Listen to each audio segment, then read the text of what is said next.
Good evening. Good evening, everyone. I'm Perrice Austin, 1323 Power Mega. Um, Tonight, I'm going to do a show. I'm going to be talking about masculinity, modern masculinity, uh, and what that means, what it looks like, and where it should be going. Um, but before we get started, uh, I want to take a moment and give a moment of silence for the young brother Caleb Wilson, who was an engineering student at Southern University, who lost his life a couple of months ago.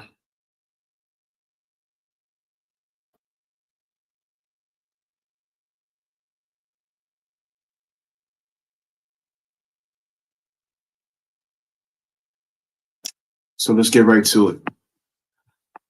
You know, I was speaking with a brother earlier today who has a dynamic fatherhood program, and um, brother by the name of Eugene uh, has a fatherhood program called Fathers Forward, and I had an opportunity to attend one of his support groups, and you know, it was amazing, cathartic even.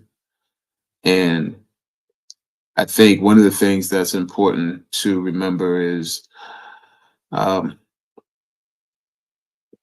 in this life we lead, there's so many things that we go through as men, and sometimes we don't give ourselves a break. We don't take time to we don't take time to think. We're always on the go, hustling, moving, strategizing, planning, plotting, protecting, providing, procreating, problem solving, um, using our intellectual property to make the world a better place and make our families feel safer. And I think it's time for us to start doing that. I got a question for everyone who's watching. Um, feel free to type in the chat. This is live. What makes you happy? Have you ever thought about that? Like, what makes you happy? You know, I could say paying bills makes me happy. I think we all can resonate with that. But outside of that, what makes you happy? You know, ask yourself, when was the last time you were scared? And I want to thank Brother Eugene um, for this. When was the last time you were scared? You know, as men, we have our egos and we say, man, not to say I'm not afraid of anything because that's cap. We know that's not true. We all have something to fear. I fear being homeless, fear being sick and not being able to take care of my family. I fear not being able to have full capacity of all my limbs and my organs. You know, I think it's really important that we start to get gut level honest with who we are, because as men, sometimes who we are is tied into so much of what we do professionally. I'm a firm believer that men are the only ones that can love unconditionally, but are only loved on condition. It's tough. And it is a double standard. And it is what it is because we have to suffer. We have to be able to endure a level of pain and uncomfortability in order to make things simpler and easier and safer for others. I got another question. When was the last time you were sad?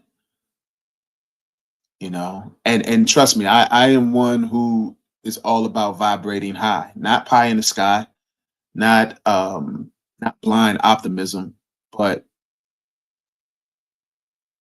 to be a man is to have emotions and to exercise them in a healthy way. We got to get in touch. We have to get in touch with ourselves. You know, when I was younger, I started coming into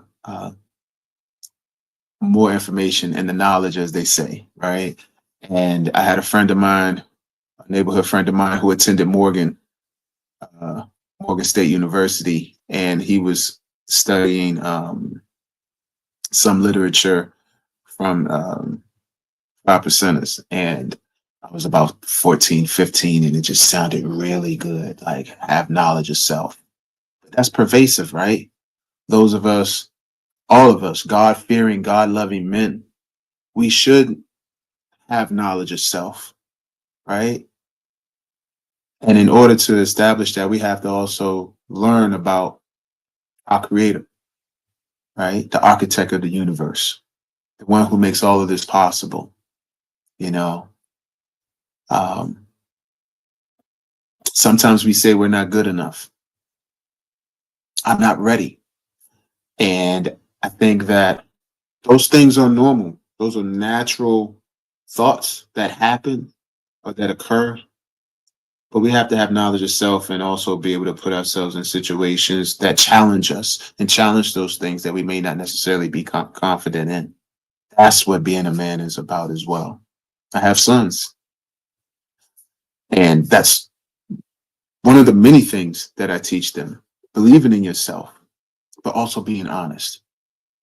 You know, there's an old adage that says if you want to hide something from a particular set of people, you put it in a book.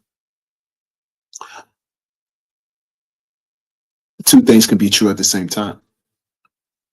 Uh, but I don't completely believe that. And so I think it's really important that when we definitely set out time to study, to learn, to read, so that we can be more familiar with things around us. There's a resurgence, if you will, of financial literacy that's been happening for the last 5 years, 6 years or more. And you see people starting to really dive into options, the stock market, real estate, financial wealth, financial literacy. I'm one of those persons as well, because it wasn't taught in school. And as I get older, in this short amount of time that I've been alive, um, and if the Most High sees fit for me to ascertain a level of wisdom, I have to study. I have to learn. You know, being connected to the Most High gives us opportunities to connect with Him. Um, I think one of the things that I learned, one of the hard lessons I learned um, in my young adult manhood was being able to forgive myself. Right, my shortcomings, my shortcomings uh, controlled me uh, uh, a lot of times. That guilt, if you do something that's not favorable or something that may not have been the right thing.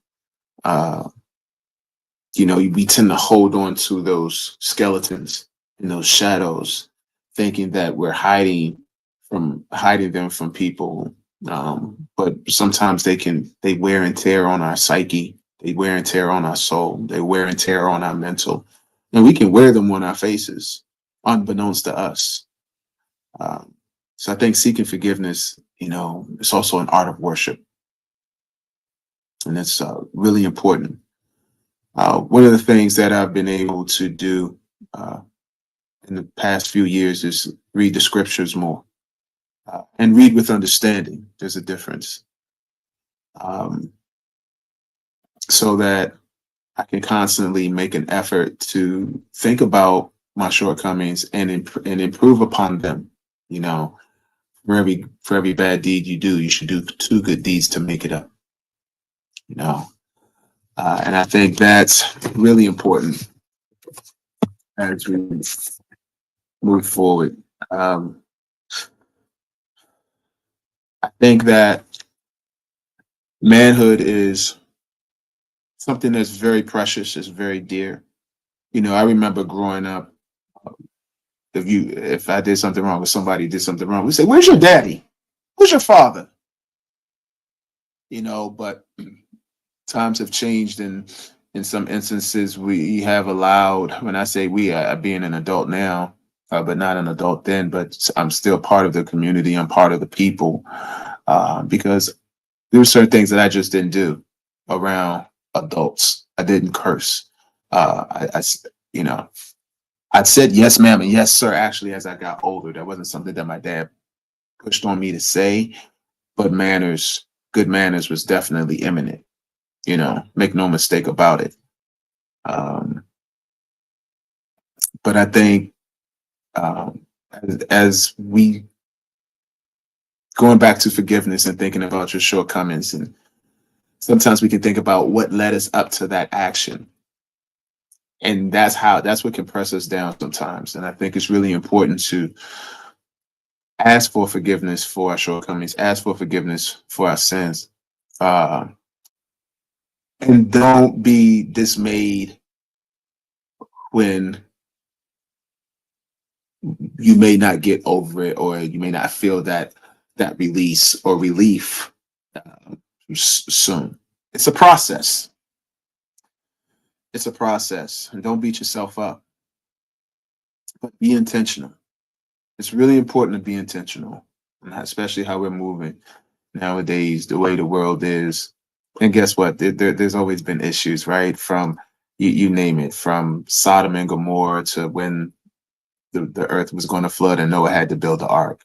When Jonah was in the whale, uh, the Crusades 1 and 2. There have been countless times in history and in society where there's always been Euroclydons, storms, right? But I think it's important to be intentional in how you move and come with an open mind and an open heart. Again, forgiveness is a form of worship. And I think we should be able to seek that out with good intention when we come to the creator of all. Again, small habits make a big impact. Uh, I was watching an interview the other day, and Bruce Lee. I watched the old Bruce Lee interview, and he has this very popular saying: "Be like water." Right? For water is formless, which is actually in Robert Greene's book, 48 Laws of Power. It's actually the 48th law. Be formless. Right? It talks about being formless, not not loosey goosey, not unorganized, but being able to not mistakenly go with the flow, but understand. Like water takes the shape, like Bruce Lee said, water takes the shape of whatever it's in. It can be soft, it can be strong. Water, when it drops consistently on a rock, can make a hole into that rock. So small habits make a big impact. Us as men, I know at the age I am now, exercise is really important. I have to move around. We have to move around, fellas. We got to move around. You got to move your body around, even if it's for 20 or 30 minutes, 3 to 4 days a week. You got to get that heart rate up. And what does that also do? That helps with your focus. Focus is knowing what to say no to in order to say yes to which is most important. When you say most important, you are organizing yourself and prioritizing. So when you prioritize, you make that commitment, and it helps with mitigating stress and regulating anxieties. Uh, I took on a position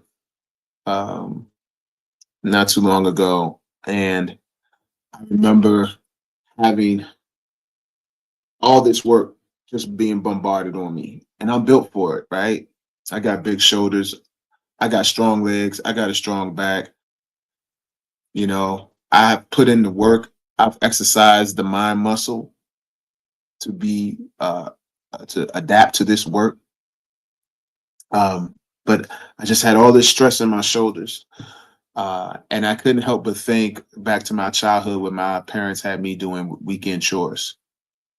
Um, I don't want to say I hated it. That's not a true statement. I want to say I was annoyed. But as a kid, you don't understand the world. You don't understand how big the world is and what you're going to entail. But males are born and men are made. Males are born and men are made. By nature, we are males, but a man has to be made. There have to be things instilled into that male when he's becoming a boy, when he's becoming a teenager, when he's becoming a young man, in order for him to act in society accordingly as a productive citizen. Pardon me. I'm gonna put some love in my body.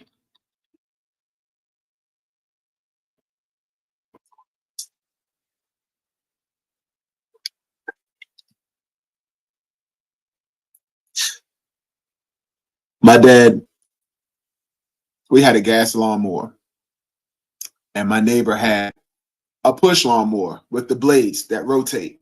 My dad said, "You're not going to use that gas lawnmower. You're going to go ask our neighbors, God bless the Irics, Mr. and Mrs. Irick, and their families."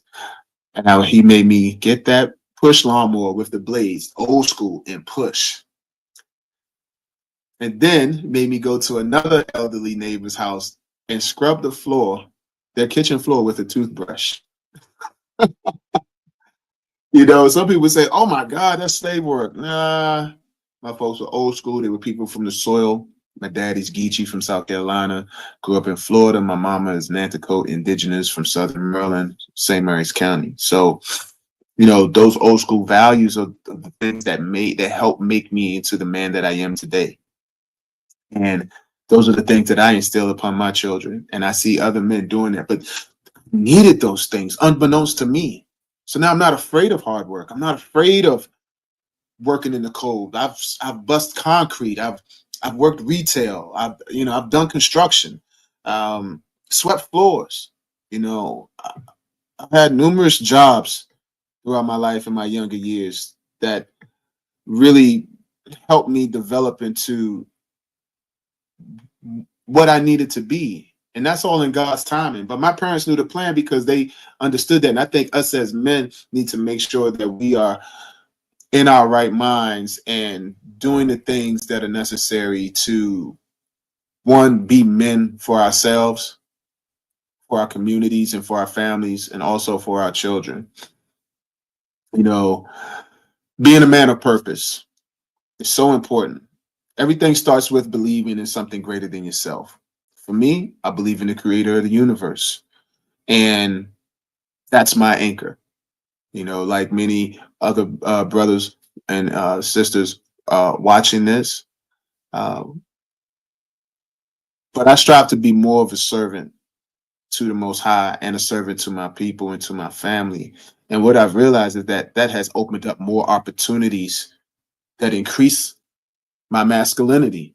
And I think that's something that we also have to focus on: servitude. A king is not a dictator that tells people what to do. A king is really a servant to his kingdom. Those things will increase your masculinity. You know, I practice Brazilian Jiu-Jitsu, and I've been doing it for a while now.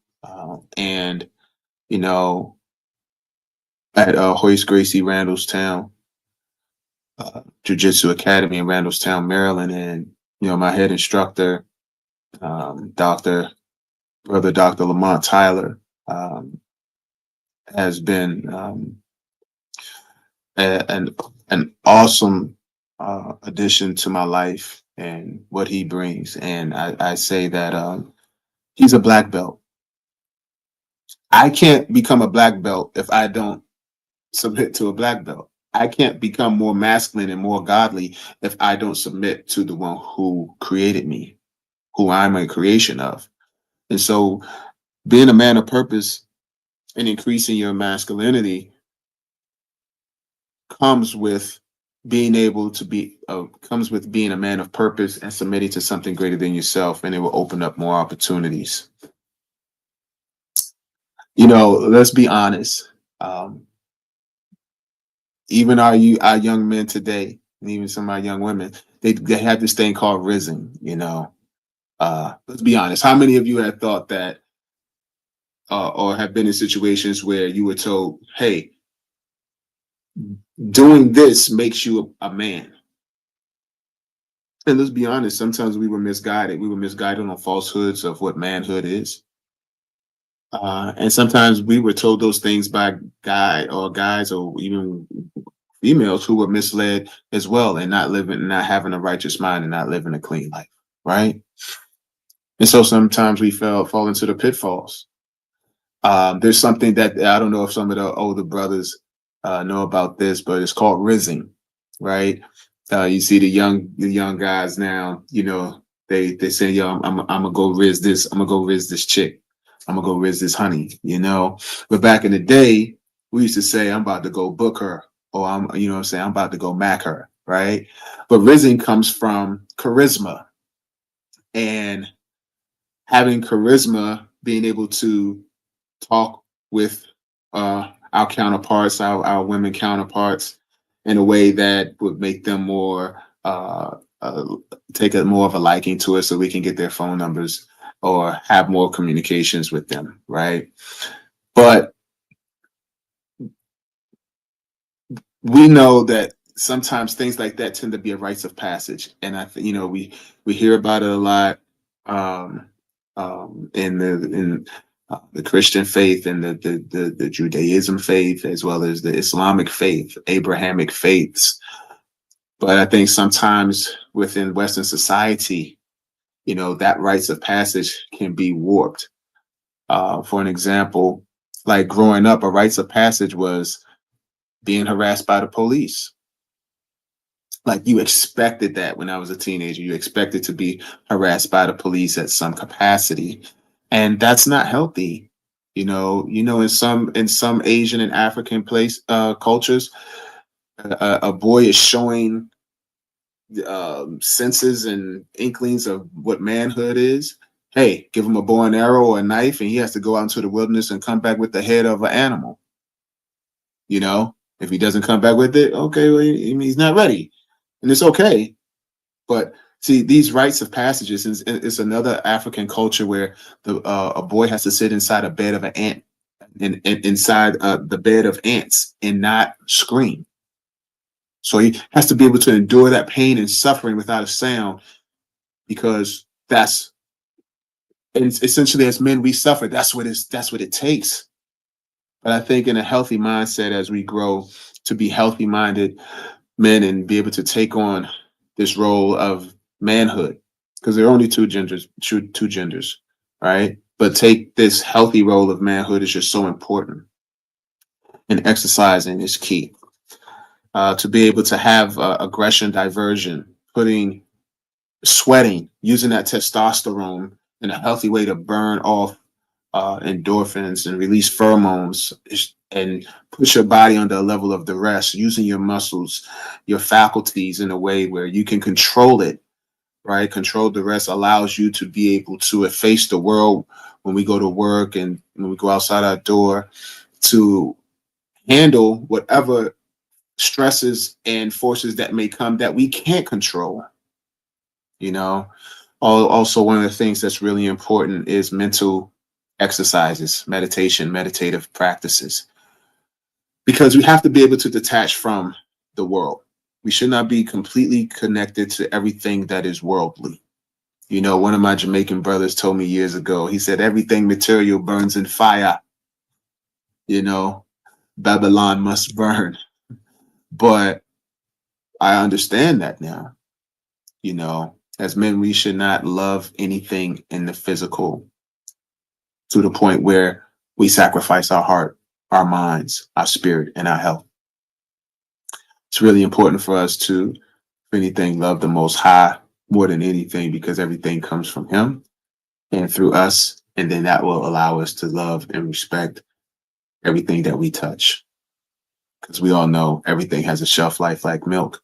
And it's really important to understand that, to not be attached to everything that's worldly or the beautifications of this world. And when we do receive those rewards and awards from this world, be able to use it to help the greater good of mankind.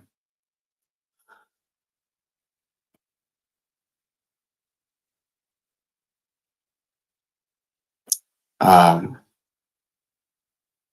Absolutely, men should not love anything that sacrifices our minds, heart, soul, and physical. Absolutely, brother. Big facts. Big facts. Um, I just want to talk. I just want to talk a little bit in my closure um, about two things. Toxic masculinity doesn't exist. We, by men, naturally, everyone has a level of aggression, but because we have testosterone, people think that it's heightened. No, it has to be placed in a healthy way. It's nothing wrong with that. There's an old proverb that says, "No one likes an enemy, and no one likes a warrior until the enemy is at the gate." My oldest son just signed himself up for a college-bound college tour. Did it on his own. I'm super proud of him. Right. And I'm proud of all my children. Uh, but in this particular situation, he did it on his own. He's a 10th grader. He's going to college. He's not going, he graduates in 2027. But for him to do that on his own, says a lot to me that, okay, he's listening. You know, I see him changing. I see him growing. I'm going to give him kudos. I'm going to give him propers, and encourage him to continue to do that. Uh, I just said that to say, I put him in self defense because he has testosterone. He's a boy. He needs to rump and thump around. And I was talking with some of the mothers, and I was listening, and I remember one of the moms saying, "Oh, my son's quiet. He doesn't do much. He doesn't, he's not very social." Pardon me. And I'm listening, and I said, I get it.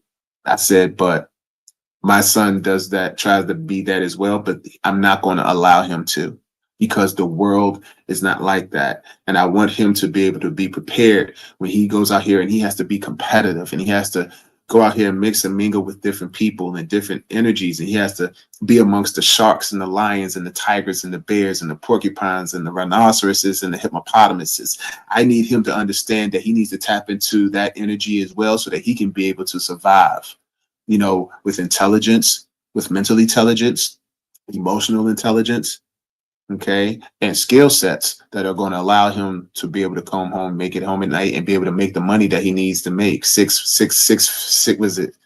it 6 digits, 6-figure income, six pack, So I just want him to be able to do that and be able to be a man of purpose and respect and love and honor and loyalty.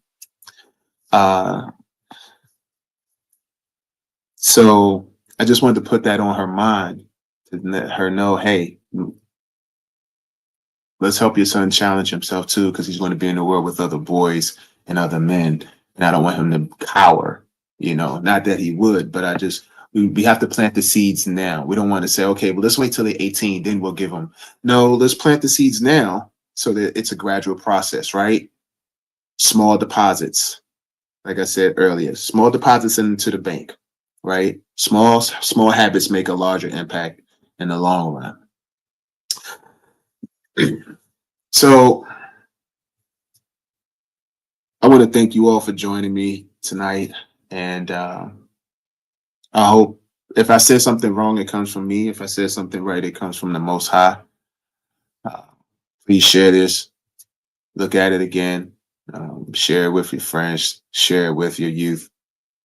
Um, I would be remiss if I didn't mention a gentleman by the name of Tyrone Grandy Jr. 915 Power Mega.